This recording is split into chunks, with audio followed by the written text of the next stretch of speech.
Apa syarat Indonesia menjadi negara superpower di tahun 2045 di masa 100 tahun Indonesia merdeka kala itu? Ada pertanyaan sebelum menjawab pertanyaan pertama tadi. Apa ada negara dalam 20 tahun membangun bisa menjadi negara superpower? Kita bahas perlahan dan kalau terbukti ada, maka kita harus berkaca pada kenyataan bahwa selama ini yang telah menjalankan negara dalam 20 tahun terakhir ternyata tidak membuat Indonesia saat ini atau 3 tahun lagi menjadi negara superpower. Jadi ke depan, lupakan mereka yang akan menjabat yang punya model pemerintahannya sama dengan mereka yang menjabat dalam 20 tahun terakhir. Mereka semua old mind. Oke, Indonesia ke depan mau berubah total kan? Bukti pertama, di tahun 1918, Jerman kalah Perang Dunia Pertama dan harus membayar kompensasi biaya perang. Namun, di tahun 1936, Jerman mulai agresi militernya kemudian menguasai Eropa. 20 tahun Jerman membangun negaranya untuk menjadi negara superpower dan berhasil. Jepang, di tahun 1945 kalah Perang Dunia Kedua. Di tahun 1964,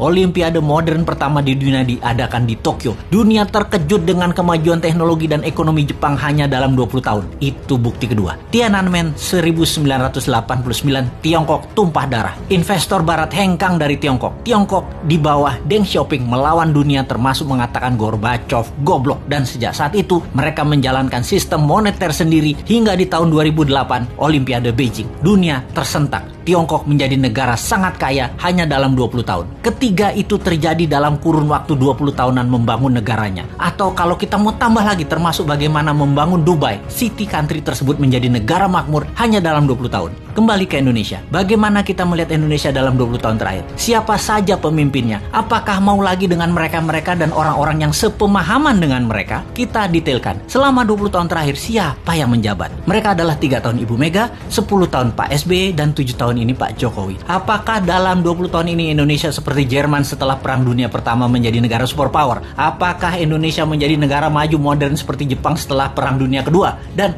20 tahun ini apakah Indonesia menjadi negara maju seperti Tiongkok setelah Tiananmen di tahun 1989?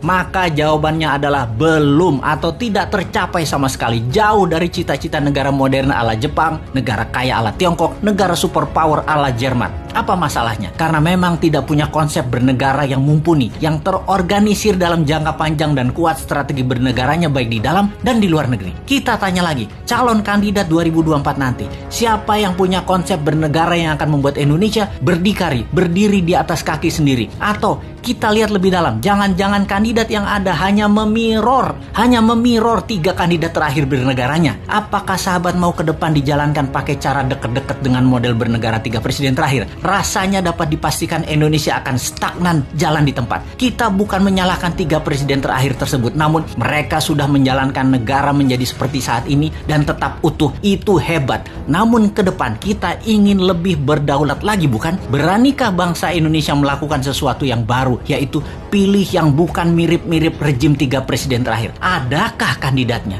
Sungguh, sekali lagi kita tanya, maukah pemimpin baru yang punya tim baru yang segar, yang berbeda, dan berani melawan arus utama perpolitikan lokal serta internasional, atau tetap memilih mereka yang saat ini ada di dalam etalase yang semuanya memirror 3 presiden terakhir di Indonesia? Kalau saya pribadi, saya capek dengan yang ada. Akan terukur sekali pencapaiannya kalau kira-kira dengan para kandidat yang ada saat ini. Bagaimana menurut sahabat? Siapa yang bisa membuat Indonesia menjadi negara superpower di tahun 2045 itu?